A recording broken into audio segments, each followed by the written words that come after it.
But before we get to that, what I'd like to do is take a moment to sink into our hearts. So I'm going to invite you to close your eyes. Take 3 deep breaths in through your nose, pursing your lips as you breathe out, and out through your mouth. Breathing in for 2 seconds, holding for 1 second, breathing out for 4 seconds. One more time.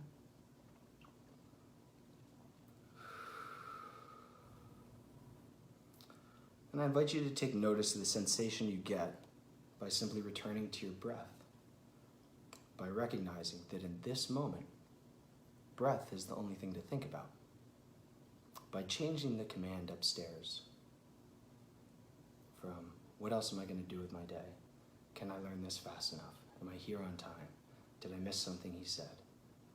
Who else is watching? What else do I need to do? I'm worried about this. To instead, breath. I invite you to recognize what's taking place in the back of your head now as you breathe inward.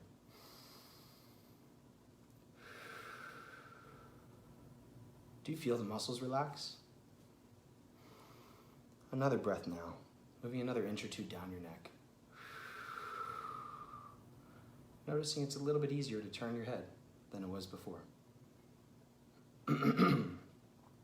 Working our way down to your throat as you hear me clear mine, recognizing that your throat chakra wishes to express something in this moment.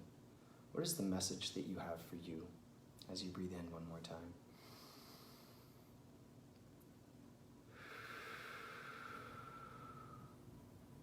The collective message is something to the extent of, it doesn't have to be so hard.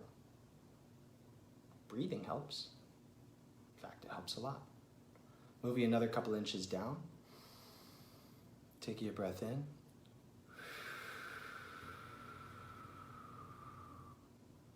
Exhaling and envisioning a gust of wind coming out of your mouth. And with that wind, letting everything go.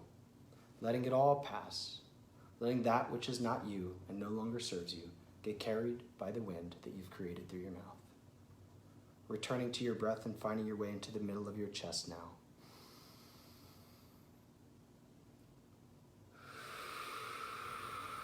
Breathing out and watching your chest inflate, both from your back and from your front. Imagining now with another breath inward that you're a balloon inside of your chest, expanding outwardly and contracting inwardly.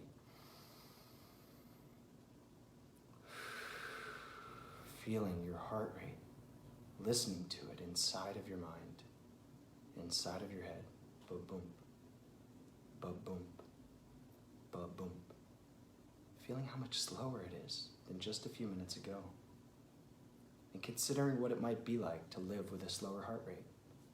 Perhaps we have a finite number of beats for our hearts in our lifetimes. That's the elephant mouse theory. And if that's the case, and it feels so good to breathe and relax, maybe we just want to slow down our heart rates at times where we're not forced to move or exercising specifically to improve our fitness level. Breathing in now, holding for 8 seconds. 7, 6, 5, 4, 3, 2, 1. Exhaling completely and holding for another 8 seconds after you exhale. 1, 2, 3, 4, 5, 6, 7, 8. Taking your breath in and squeezing it into your brain. Feeling your face turn red for a moment and returning to a normal breathing pattern. Feeling the energy shoot outward from your abdomen, from your solar plexus like a sun, like a big ball of gas that's on fire. And then cooling it down to be just the right size for you and allowing it to enter back into your abdomen, to feel the connection of one chakra or one energy center in your body to the next, recognizing that we started at the top and through breath and through our visions we found our way all the way down to our 3rd chakra, progressing into our 2nd one.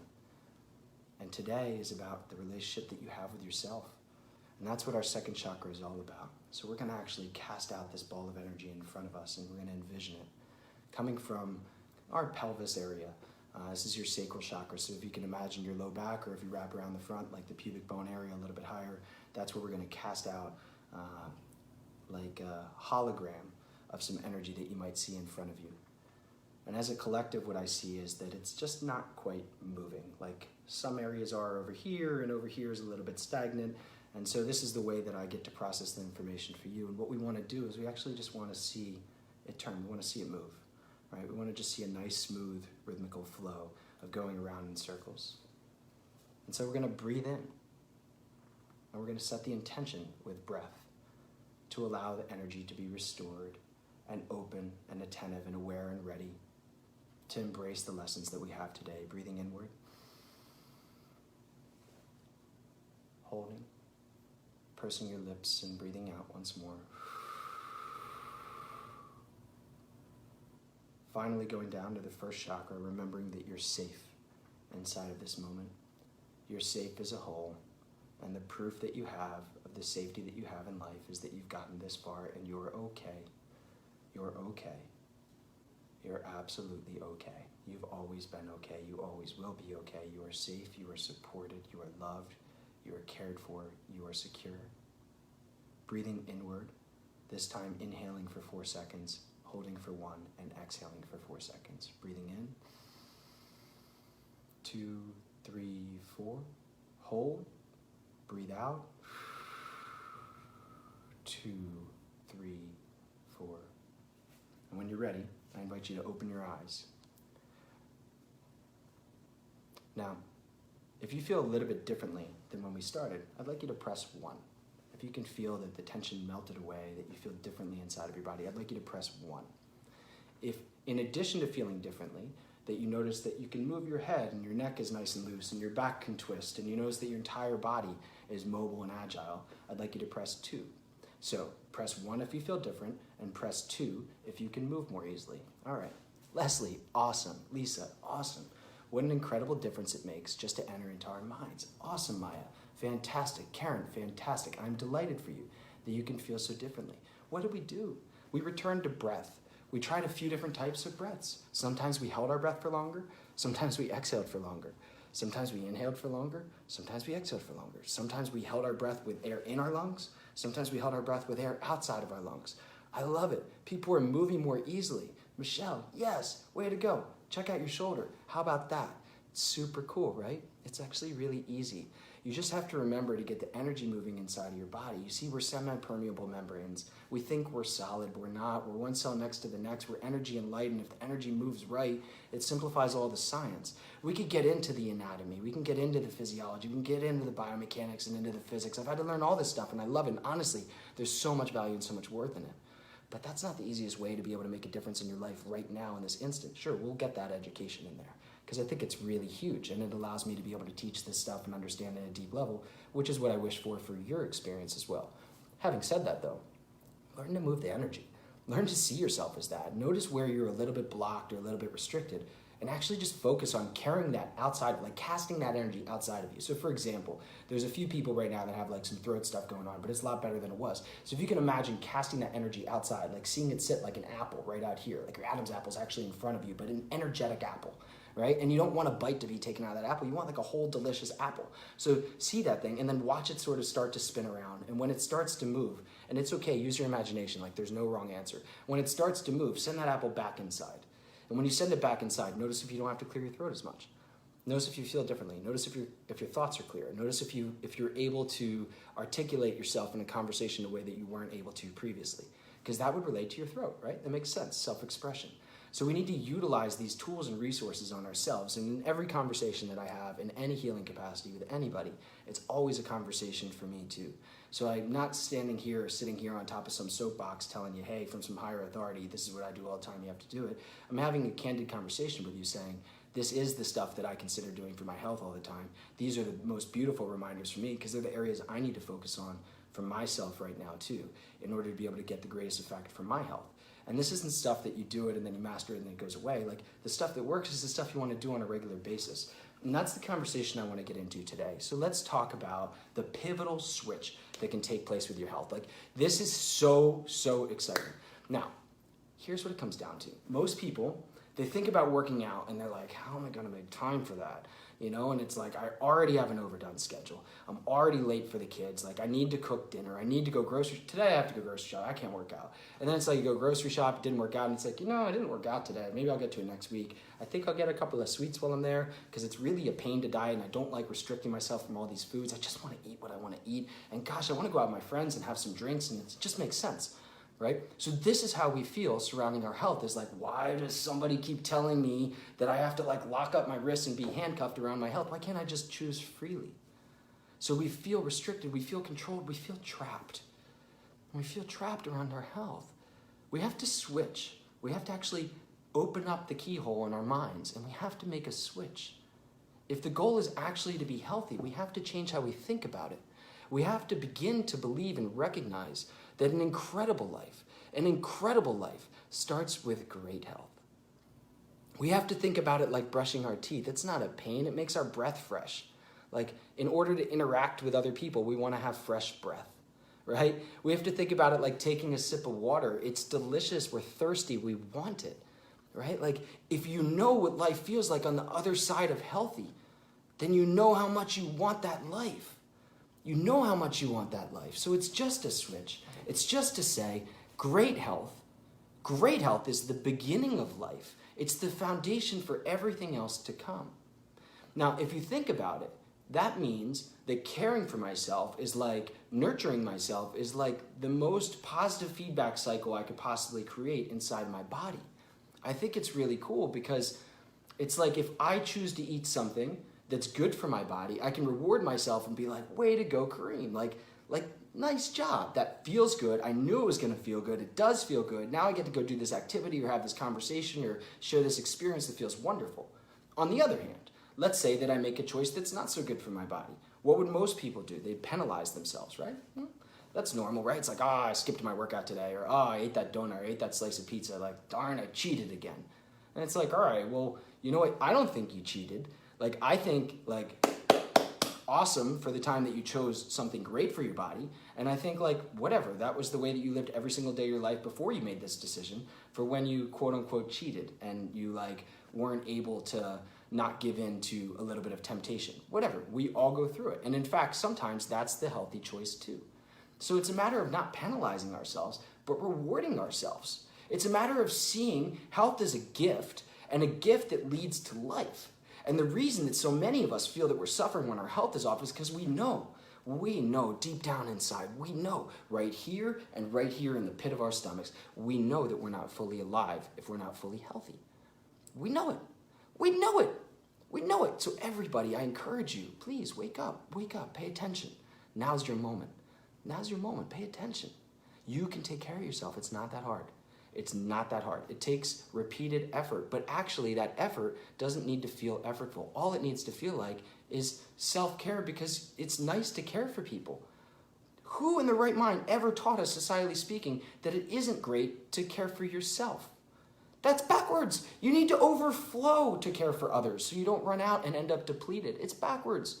We need you to see your life. We need you to see your opportunity to live and to thrive as an opportunity to contribute to all of the things that you're so passionate towards contributing towards. And here's the thing, the method to get there, it's not by like skipping your workouts and not eating well and then like hoping that you can push harder and work harder and just get enough years of your life in. It's the quality of each moment in between. That's your contribution. Right? If we look at ourselves as a collective whole and we see that I'm no different than you and you're no different than me and I must care for me in order to care for you and you must care for you in order to care for me and us together can care for more people. If we understand that there is a connection between us, that we do actually feel one another, if we understand that, then we have the personal responsibility in order to create the world that we want for our children and grandchildren to feel amazing inside ourselves. We have the personal responsibility to feel amazing inside of ourselves in order to allow generations to come to thrive. This is the truth, and it's not a chore. It's beautiful. It feels so good to be able to do something that you set your mind to. It feels so good to get a gold star for knowing you did so well. We can't put the measurement on the scale anymore. We can't put the measurement in the mirror anymore. We have to put the measurement on like, what am I doing to love myself? Like, how in love with me do I feel? That's how I want you to measure how you're performing with your health. How in love with you do you feel? And I know, like, I'm still on my journey, and I think each of us is for the most part, because every time that we discover that we're completely in love with ourselves, we find out that that's like 10% of what's available in our worlds and our realities. So think about this as an opportunity to love yourself. Think about the switch that can take place by no longer penalizing yourself ever.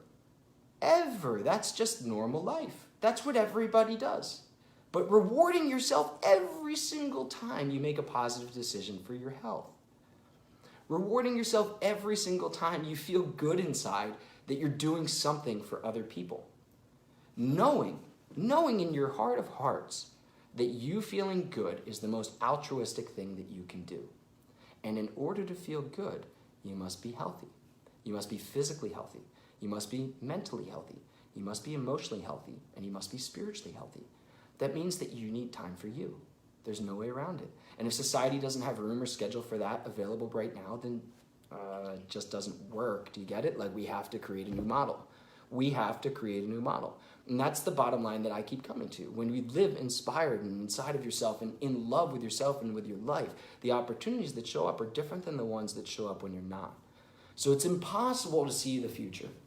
It's impossible to project and say, if I live in love with me and I make the time for me, like, what about this? I could get fired from my job. I could have this happen. I could have this bad thing happen. What about my kids? I could be behind. Like, trust me, my mind can race and think of those things, and I'm sure yours can too. Well, come on, let's look at it the other way. What if we trust, we take the leap of faith, and we assume that caring for ourselves is part of the purpose of our lives? And we get really, really good at caring for ourselves. How does the world respond to us? What ends up happening? What opportunities exist? I don't know, you might end up like professionally getting on camera talking to people about your favorite topic, for example. Like, how does that work? I like wear a t-shirt, I'm sitting in my house, I get to have a chat with you about my favorite thing to talk about, and hopefully, if I'm successful, then all the people who watch this feel completely inspired to take their health to a new level. That is the most amazing feeling in the world. How does it work? Because the opportunities show up when you charge and you take the leap of faith, when you treat yourself well.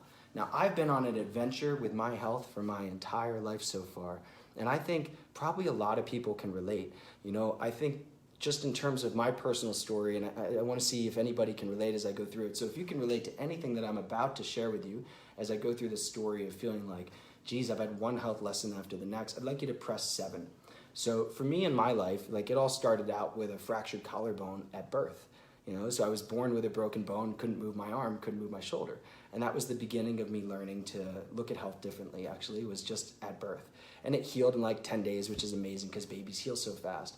If you fast forward, I had a series of different injuries and things that took place, growth plate fractures and things that could have prevented me by the books from being able to turn into a normal proportioned person. So I broke the growth plate for my wrist and for my ankle and stuff at a pretty young age. And that should have stopped me, scientifically speaking, from being able to have the same size foot and ankle, for example, or the same size wrist and hand. However, that wasn't the case. So this was like evidence in my life that that wasn't true. There was another way at health, which was really interesting because these were considered facts. Then I wore glasses. I was tested and I had like issues with my eyesight. And then I like really didn't like the glasses because I was still a small kid and I got made fun of. So I ended up like taking off the glasses and losing them in my friend's basement where they could never ever be found. They were my next door neighbors. And so I lost them there and I even forgot I lost them, so I couldn't even lie about it, right? Then I went back to the eye doctor because before my parents wanted to spend another couple $100s on glasses, they wanted to get my eyesight tested again. And it took like a year and a half for me to go back. Well, it turns out by the time I got there, my right eye sees more than perfectly and my left eye sees perfectly, which I think isn't great because relatively speaking, my right eye sees better. Isn't that funny? So it was like, again, my health got solved internally. It's very interesting, right? Then if you fast forward again, it's like shoulder injuries that led towards multiple capsular tears and rotator cuff tendinitis and all kinds of things. I had like 5 labral tears between my 2 shoulders and labral cyst formation, all these different things, playing water polo and swimming and, you know, taking shots and somebody hits your arm and then it tears, and then like being really stubborn and wanting to like push forward with my mind, right? Because my body could do anything, it was invincible, and like go back in for triple overtime in a shootout with like a torn up shoulder. Worst idea ever, but this is what kids do, and this is something that I did. And so it was like, oh, interesting. Again, I went to an orthopedic surgeon, inoperable, don't be a physical therapist, stop all physical training for the rest of your life. And this is a family friend physician that's like, first class in the field. Again, thank you so much for the heartfelt advice. Once again, my experience was that my body was a miraculous healer. So interesting. Fast forward, I thought I knew everything about health, was teaching internationally, reaching hundreds of thousands of people, thought I really had it dialed in, and then I had digestive perforation, sepsis, and multiple organ failure, only to find out that that lesson I was taught way back when in PT school about health having 4 pillars was something I should pay closer attention to. And of course, so I started paying closer attention. I realized the mental and emotional areas of health were huge opportunities for me. And these days, what's the area I'm paying the most attention to? Well, just to be really candid with you, it's the spiritual aspect of health, the spiritual pillar. And that's what I mean by life actually really begins with great health. When you nail physical health, mental health, and emotional health, the world that exists in that which is not physical, if we want to define spiritual as that which is not physical, without having to get into any beliefs about anything, is actually really cool. It's like the world changes form and shapes and definitions every day. It's like things happen for me and I can see opportunities and lessons and circumstances that used to feel terrible. It's like I have relationships that come into my life that match me at where I'm at right now and the amount of work and dedication I put into myself. Others who do the same find me, and that's wonderful. It's like looking at those relationships. It's tying together, why did all these things happen in my life? Like, why did I grow up the way I did? Why did I have this set of beliefs that I had? Why did I have this set of experiences? How does it all tie together, and who does that equal in the end? Like, what might be the purpose of me? And I find these to be fascinating, curious, awesome conversations. And like, I love it. And for me, it's like the best hobby to be able to think about these things, process them, feel a state of clear connection, and then move forward with them. But we have to not put the cart before the horse. There's plenty of you, I'm sure, that are already asking these questions and beyond, and way healthier spiritually than I've ever been. And I commend you on that, and I think it's wonderful. Balance out with another one of the pillars. Maybe physical comes last for you. Find your starting point and begin there. But let me give you a few tips, especially when it comes to personal health. So there's different somatotypes, or body shapes and sizes, and there's multiple bodies of research from Ayurvedic medicine to traditional Chinese medicine to 5-element Chinese medicine to the Ultimate Human Foundation to so on and so forth. And there's to somatotypology and body morphology, and there's all these areas of disciplines that are all indicating the same thing. Your body shape and size dictates your systems under greatest stress and also your systems that are the most capable, or your priority systems of your body. It also dictates many, many aspects of your health. Well, one of the things to understand is that if you're a mesomorph, or you're like of medium stature, you're naturally an athletic build, even if you've gained weight or whatever, but like naturally your body is, if you look back to like childhood or whatever it is, or early adolescence, the body that you have is more of an athletic medium built body. You are you're very emotional, you're a feeler, like you really feel things. You tend to feel shots of adrenaline, for example, so your heart rate might spike and blood pressure might spike really quickly about something, even if you're able to calm down pretty fast. You might have a lot of intuitive guidance and intuitive feeling guiding you in life. These are different characteristics of mesomorphs. Well, mesomorphs really need to begin with the physical pillar of health. That's really, really important. And if they don't have stable mental and emotional, it's not going to work at all. But they really need to begin with the physical pillar of health, because mesomorphs are meant to move a lot. There are hunters and gatherers. There are sprinters. They're the ones that can take down the animal if they need to, right? And so our mesomorphs are meant to produce high levels of stomach acid to break down proteins. Our mesomorphs are meant to be able to sprint and move and gain muscle mass. And so our mesomorphs need to move first in order to have the first domino knock down the rest of the dominoes. So it's really important for mesomorphs to consider that. Endomorphs, for example, which can be thicker boned people, sometimes shorter in stature, like your Italian mama as the example. And then there's also like bigger in stature, which might be like, for example, like some of the bigger guys in the movies. I'm at a loss for the names right now, but like some of the bigger guys that play like the really big guys in movies. So some of those people might be also endomorphs, but at a different size, much larger, much taller, but still big, thick bones. And endomorphs are going to need to prioritize different areas of health, for example, than mesomorphs. So mesomorphs, it has to be predominantly physical first, but endomorphs are actually going to be spiritual. It's going to be really normal, because you're going to feel really connected naturally to Earth and all of its elements. So endomorphs naturally are going to start there. If you can get super healthy there, again, it's the first domino to knock down the rest of the dominoes. Let's take the low-hanging fruit. If we're talking about ectomorphs, it really comes down to a conversation of the mind and how the mind affects the emotions. So that's like your longer, thinner bones. So ectomorphs tend to be, and this is a continuum. It's not just like this straight line. You're an endomorph, and then you're a mesomorph, and then you're an ectomorph, because it actually comes back around where the ectomorph matches up and blends into the endomorph, and so on and so forth. And so I'm like the cross between an ectomorph and a mesomorph, as an example. So I have the necessity to begin with the mental and emotional health, but I have the physical prowess and abilities to be able to perform on the athletic side or the physical health pillar. So my natural go-to looking at society was to nail physical health. But the thing about physical health was that I didn't have what was needed from a mental and emotional health standpoint to be able to carry my physical health forward in the future. So eventually the house falls down. Right? I could have all the tools and tricks around physical health that are possible. And it's like, even if I had every one of those dialed in, if I wasn't mentally happy and I was getting triggered by subconscious triggers from my past, and my perception was then affecting my emotions were then tying up my gut, and they were making my mind race and making me not be able to think as logically because I'd be in a state of higher emotional release. Well, that leads not only to not doing workouts and not making great dietary choices, but it also leads towards like digestive disruption. So this is just an example, a personal example that I wish to share, saying, look, I started in the physical pillar, but if I would have started in the mental or emotional pillars, where would I be now and what would I have avoided? So this is a really intimate lesson that I wish to share with you. So again, mesomorphs, we really want to be starting in the physical pillar. Endomorphs, we really want to be starting for the most part in the spiritual, emotional might come next. And then ectomorphs, we really want to start in the mental and then emotional.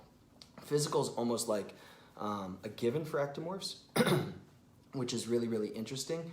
It's not that they don't have to do any exercise or do any work. It's that ectomorphs are built to be able to endure and keep going and keep going and keep going. And so they can do that through thought process and a stable mind, get tons of dopamine release, which then acts as like a health precursor for everything in their bodies, just through like rapid thought, mission, attach yourself completely to like an idea or like something that you really wish to achieve for the greatest good.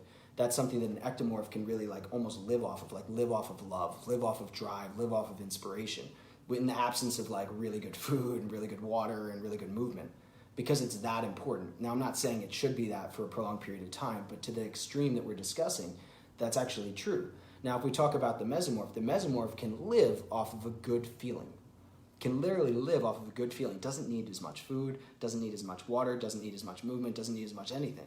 However, a mesomorph can't actually feel good if hormones aren't regulated and biochemical releases aren't there and everything else. And so mesomorphs move so well that a short amount or a small amount of short burst-like movement can completely change the hormonal patterns and circadian rhythm of an entire day. And then they can feel awesome. The other thing about mesomorphs is that they have natural spikes in adrenaline, right? So they release things to be able to, you know, attack the wild beast or lift up the car off the baby or whatever it is, or play that sport. And so these things just get released throughout the day, especially if you're triggered or you come across a circumstance, somebody honks a horn when you're walking across the street and it alerts you and now you're like fully alerted. And so a mesomorph needs to be able to release that energy when it comes through movement in order to feel good. So physical movement is the release valve for you mesomorphs. It's the release valve for you mesomorphs is physical movement. And you need to have a release valve. So the release valve makes all the difference for a mesomorph in being able to feel good. And if a mesomorph feels good, actually so many of the other pillars of health get answered for them, which is really great. When it comes to the endomorph, it's like life doesn't make sense if there isn't like nurturing and caring and connection. And it's like, what's this life for if those things don't exist? Because I do everything for that. Literally everything I do is for that. So whether you're the Italian mama that wants to take care of the family, or the male equivalent, or whether you're, like the big guy or gal from the movies that's like super huge and strong, in either case, you're really there to care for people, like either through your muscle or through your heart or through both. And the other thing is you're naturally going to feel very connected to all the elements and everything that exists. And so if you're not spending time in them, if you're not connecting with them, if you're not getting intel and insights and informatics, then you're not going to be super thrilled with your life. So what's the motivation going to be to exercise? What's the motivation going to be to feel great or to heal through subconscious healing patterns and stuff like that? It would be pretty low. So if this is making sense for everybody and how you can use your body type in order to influence the decisions you make at the areas to concentrate on your health first, please press 8. If this makes sense that you know how to use body types to concentrate on which area of your health pillar or which pillar of your health to concentrate on first, please press 8. Again, 8 if you are understanding that different health pillars apply to different people, please press 8. And I just want to make sure that lesson's clear. If you have questions about it, I'm going to be really happy to answer those questions in just a moment. So please get your questions ready. Feel free to start typing them in. And I just want to come back and tie this together to the pivotal switch. Like all this comes down to is the decision to say, my life, my health is a gift, and the nicest thing I can do for the people that I love is take care of me.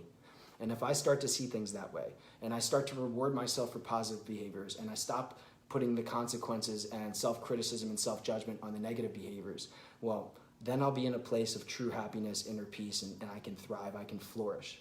And from that place, life can really begin. Some of the biggest questions, some of the reasons of why are we here, what are we doing, how can I make the most of this opportunity in life that I have, some of these questions become the most relevant questions for the mind, and the mind becomes a gateway for all that is. And that's super exciting because your mind has the ability to affect your body, so your body turns into literally something different. And your body has the ability to affect your mind so that your mind turns into literally something different. And so this process allows you to work on the area of health that is your first domino to knock all the rest of the dominoes down. And then after you know which area of your health to work on first, then you say, okay, let me reevaluate after a period of 2 weeks or 30 days and say, now what's the most critical area? What's my first priority? Again, you work on that again. Again, always thinking about this is like collecting gold stars, right? So like, whoa, I figured out today, physical health comes first. Amazing. That's like 5 gold stars just for knowing that, because now I know what to work on. So I'm gonna work on physical health first. I did my first workout and I ate well today. That's like 10 more gold stars, way to go. And then we talk about the endomorph and it's like spiritual. And it's like, you know what? I wanted to get up and like work out today or in the middle of the afternoon today because that's the best time for me. But I think I just need to spend time with my family. And if I could get outside and meditate for just like 20 minutes and feel the breeze in my skin, it'd make a world of difference in my life. And so you do that and it's like 25 gold stars. Way to go, endomorph. And you take a look at how that affects the rest of the decisions for your day. Next thing you know, it's the afternoon, you're like wanting to work out, right? You're sitting down for a family dinner, not by accident, like intentionally without even having to think about it because you feel connected and clear. For the ectomorph, you might wake up with a busy mind and realize, you know what, I'm not gonna get another chance to quiet my mind today. How about I take the first 20 minutes for me? How about I just see what thoughts are automatically being processed in my space right now? And from that place, from that space, I can understand what's already taking place in my world. And then I can use that information to see my day differently. And as I see my day differently, if I know I've got a racy head when I wake up and I have to actually like take time to quiet it, if I can see my day that way from the very beginning, well, then I can give myself a little bit of grace if things are going a little bit, not as great as intended. Or I can make a decision to take some time off to get my head clear. So by first evaluating my mental space as an ectomorph, I can really understand the trajectory of the day and the decisions that I might need to make from that point forward. If I wake up with not a clear headspace, then I'm gonna need to really watch what I'm doing on the physical pillar and the emotional pillar, and perhaps even spend a little bit of time in the spiritual pillar, because the mental pillar is my priority. And so if I can take the strain off the other ones, I can really hone in and get the result that I want here. And it's because, look, I know this comes first, but I don't have the answer right now because my mind is racing. So let me make sure I'm canceling out all the other things that can make my mind race. Let me go get a fresh carrot, spinach, ginger, and turmeric juice for my body. Let me have an acai bowl. Let me take the time to meditate. Let me make sure that I spend 15 minutes in the sun. Let me go for a long, brisk walk and make sure that I'm actually able to hormonally regulate. And while I'm doing that, while I'm doing all of these things, let me make the priority, focus, and intention I have, the one intention I have, to be actually working on my mental health, my mental stability, my ability to focus and feel clear. And that makes all the difference. So at this point, what I wanted to do is turn it over to you and spend the next few minutes answering any of the questions that you might have coming through. I see a lot of positive comments about, like, this makes sense, I got it, I need to rewatch this is really cool, and I'm delighted about that. I would encourage you to watch this over and over and over again. What I have shared with you today, and what we have shared with you today, is the culmination of years and years of science and experience and clinical experience, and it's something that might just be able to spit it out conversationally, but personally it took me years to learn this stuff. So if you watch this 10 times, that's great. And if you want to share it with your friends and family, this is a really good moment to say, like, actually, everybody needs to know this, because it's true. Everybody needs to know this. That's why it's free. That's why it's here. Now's the time to share it. Like, share it with every single person. And there's no pressure around it. It's just my suggestion. That's why I'm sharing it with you and with every single person that I know. Tinker, I'm so glad you think it's amazing. Can't wait to rewatch it and focus night. But the ectomorph need to get back into surgery. Good luck. My patient just went into the room. Thank you, Kareem. You're welcome. You're welcome. Kareem, can you walk a few people through how to know what they are and maybe do a few examples? So one thing that I will tell you is that we're coming out with a simple health plan soon that will help you understand this. But let's go through a few examples. So if you're shorter in stature and heavier set naturally and bigger bone, then you are likely an endomorph. And so examples of this might be like,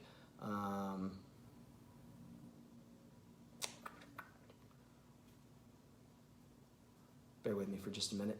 So I want to think about the best way to explain this to you. Okay, I've got it. So I'm just reading the questions that are coming through too. Leslie, what caused me to be very, very unenergetic up in the first 2 hours awake and then energized throughout the later days?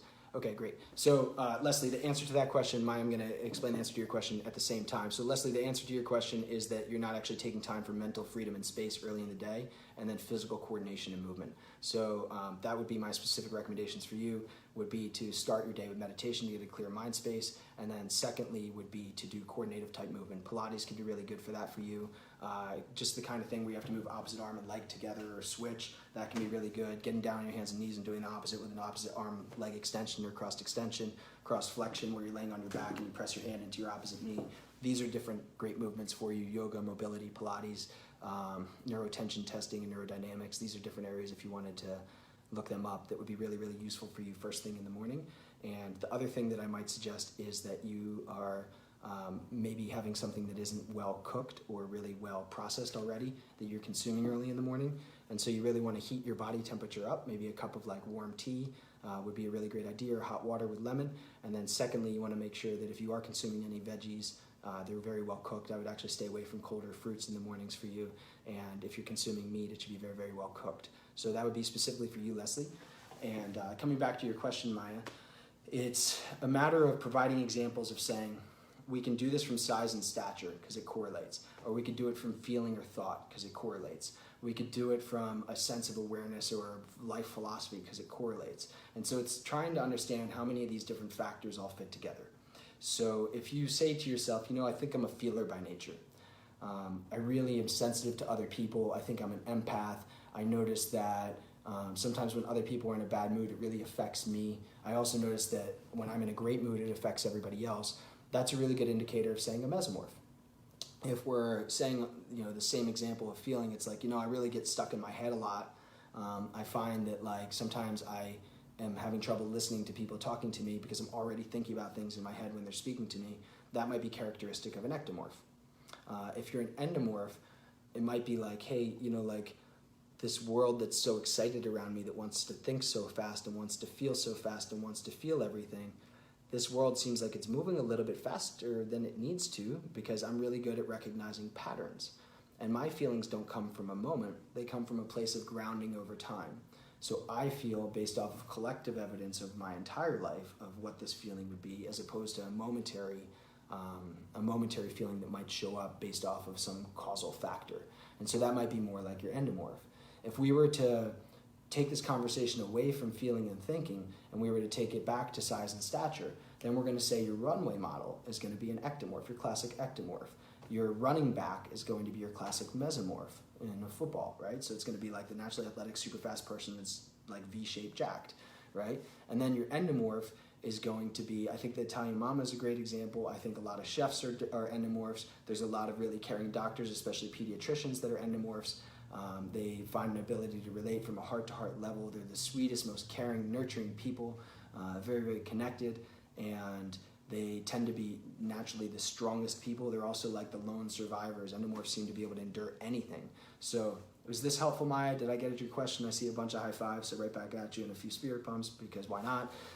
Let me know if I answered your question, and we'll move on. If anybody else has any other questions, I'm just going to scroll through.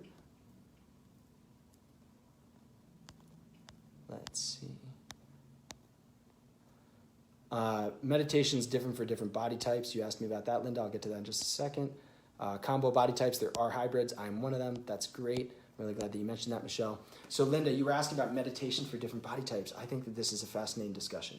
Now, I will tell you that there's areas that I've been educated on in this. There's also intuitive feelings about it, and I'll share those with you. And then at the end of the day, I actually think the right answer is for you to check in with you, because everything that we're trying to do right now is a classification of saying you're more like this kind of person or you're more like that kind of person.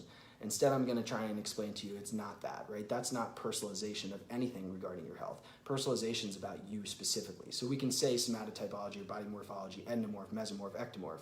And then we know that you're predisposed to have certain characteristics, etc., certain systems in your body that are going to be primary, maybe a particular way that you're going to think or feel or whatever. And that's going to be true to a point. However, you're a unique person, and your unique life circumstances, environment, etc., the parents that you grew up with, the siblings that you grew up with, the friends that you had, all affected the way that you interpret the world. And so all of these things add up to be you. So with that in mind, when I try and offer a recommendation based off of body type for meditation, please keep in mind every single thing that I've said today is the kind of thing that you can A, always check with your doctor, because I need to tell you this before taking any advice surrounding your health at all, and then B, like take the time to customize and personalize it to yourself and recognize that this is a great starting point, and then you need to actually refine it and whittle it until it's exactly you. So getting back to this, in terms of meditation, what I get about this is what I'm going to share with you first. What I get is that there is a predominant form of meditation that's going to be the most useful by each body type and for each person. Then cross-training is going to be actually really effective. And most people miss the point entirely because meditation is actually about your breath, right? And everybody thinks it's about your thoughts. So everybody, like regardless of body type, is like, should I do mantra-based meditation? And then the ectomorph's like falling asleep, right? Because mantra-based meditation might not be great, especially if you're not well practiced in meditation and you're just repeating one word or sound over and over again, and your brain's like, I don't have anything you do, must be bedtime. If you're the mesomorph and you're doing something that excites your emotions and pumps you up, and like, or create a visualization that you can experience emotionally what's taking place, that seems like a really good win, right? However, or if you're an ectomorph, that could be great to let your mind go on a journey. That seems like that could be a really good win. But if there's like music that accompanies it and you're a mesomorph, you might like really like feel all the energy and cells in your body vibrating, and that can seem really great. If you're an endomorph, you might find that quiet time is actually the best, or mantra-based meditation would be your ability to connect with nothing else except that which is around you. That's it, like that and nothing else. However, please know cross-training is going to be important. You know, and there's also different levels and tiers. When we talk about an entry point to meditation, we want to talk about the thing that creates the least resistance towards you returning to your breath. When we talk about advanced meditation, because you've been doing it for a long time, and intention-based meditation where you're looking for new breakthroughs in your life, well, that conversation is a little bit different. And the reason that conversation is different is because we want to look to challenge your mind in ways that we haven't before. We want to look to challenge you with new breaths that you've never explored before. We want to actually have you focus on those breaths, which is going to be the purpose of your mind in that time period. And then we also want to teach you to integrate all of this, all of these brainwave states into movement and into real life. And so that all progresses in time. And I'm not your expert here. I'm not your expert by any stretch of the imagination. I can tell you that some of the meditations that I've been listening to recently are Dr. Joe Dispenza, and that was recommended by Maya. And I think hopefully at some point we'll hear from him, because I understand him to be a great guy and I really love the meditations that he does. And then I can tell you that there's plenty more that you can do, but that's a really good starting point for more of an experiential meditation. Mantra-based meditation I learned through Emily Fletcher a long time ago. She does Ziva meditation, Ziva mind. Again, each one of these is going to see an end-all, be-all in their solution. And that's not the way that I'm going to see it or explain it. I think cross-training is important. I think different body types require different types of meditation as the predominant form of meditation. So those would be a couple of recommendations for you that way. And then there's like solfeggio frequencies, which is sound-based healing. And you could do more of like a mantra-based meditation to one of those where you could put on a sound frequency. I like 285 hertz for digestive health. 528 hertz is like the love frequency. That's another great one. So there's just different frequencies you can do for different body organs. You can set an intention around those organs to release the emotions in those areas, and then pursue a mantra-based meditation or any other form of meditation alongside of that. So Linda, please let me know if that answered your question. I hope so. It's a bit of a long-winded answer because, like everything else, it depends on who you are, your life circumstances, and everything else that's happened so far.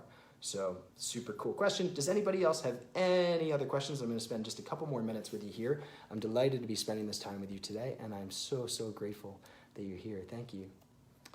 Can you be one type early in life and change as you get older? But that's a great question. So the answer is that we do shift, right? So I can shift actually faster than just over a lifetime between more of a mesomorph and more of an ectomorph based off of the environment that I live in and the choices that I make. So if I live with people that are mesomorphs and excited and active and emotional and all these things, I'm more likely to shift in that direction more and more. And in fact, my body will shift sizes, my diet will change, my stomach acid production will change, the feelings that I have, the way that I process and interpret the world will all change, and yet I'll be consistently the same human being, just biased towards a slightly different perception of the world, right? And then a physical form adapts too. Just like I could gain weight, I could lose weight, I could gain strength, I could lose strength. Now let's say that we move over to the other side and say, all right, well now I'm actually going to spend all my time with a lot of thinkers. So in my case, the ectomesomorph. In this case, I'm going to actually spend my time with a bunch of ectomorphs. So I'm going to hang out with a bunch of runway models, I'm going to hang out with a bunch of scientists, I'm going to hang out with a bunch of doctors, I'm going to hang out with a bunch of COOs and CEOs, and now I'm going to live inside of this world. And inside of this world, I'm going to learn to think fast, be reactive, be analytical, be able to process things, be able to synthesize things. And then my body's going to adapt. I'm going to require less food. I'm going to release more dopamine. I'm going to naturally thin out. My shoulders and my hips are going to become more the same size and less of a V-shaped formation. My stomach acid production is going to go down. I'm going to actually require less protein and more of a variety of animal protein sources if I choose to have animal-based protein. So all of these things actually physically do change. However, I'm still me. The package of me, the essence of me hasn't changed at all. My physical form has adapted a bit, and there are advantages and disadvantages. And then there's an ideal set point, and we get to actually adjust our set point, but it is reversible, which is super cool too. By the way, Christine, I saw you showed up. Hello, hello, hello. I'm so glad you're here. And to everybody else that I missed, but I just get really excited when I see Christine, so I had to say hi. Hello, Christine. Hello, hello. And thank you for everything that you do for all of us, because you are incredible here on All of Me. And I don't know if all of you know, but Christine is always here supporting us, and it's so lovely. Like, she checks in with us every single day, and I just absolutely love you, Christine, and I'm so grateful for everything you do to contribute to help everybody here and All of Me. So thank you, thank you, thank you. And thank you to everybody else who chooses to do that. So in closing, I hope that this has been really useful and really wonderful for you. I'd like to connect our hearts one more time. So I'm going to invite you to return to your breath once again. Breathing in and breathing out for the same amount of time. Envisioning balance, serenity, love, altruism, faith, happiness, flourishing, vitality, curiosity, wonder, awe, inspiration, aspiration, satisfaction and fulfillment, gratitude and humility, a lust for life and a choice to serve. And I ask that all of my heart come forth right now, magnetically asking your hearts to do the same, and that we unite like a pyramid in the sky as we shoot our heartbeams together, allowing and setting the intention for anyone and everyone affected in between us to feel the power of our hearts together in this moment, to support one another from a place of overflow, where we are being filled by nature and everything around us instead of robbing the energy from people, and instead filling ourselves so greatly that the light that we cast, the spotlight that we show into the sky where our hearts meet together, is so illuminating that it never tires, and it sprinkles a loving dust down below on everybody it reaches, beginning with us and outward to our families, our friends, our communities, and every person, every plant, everything that we touch or come in contact with.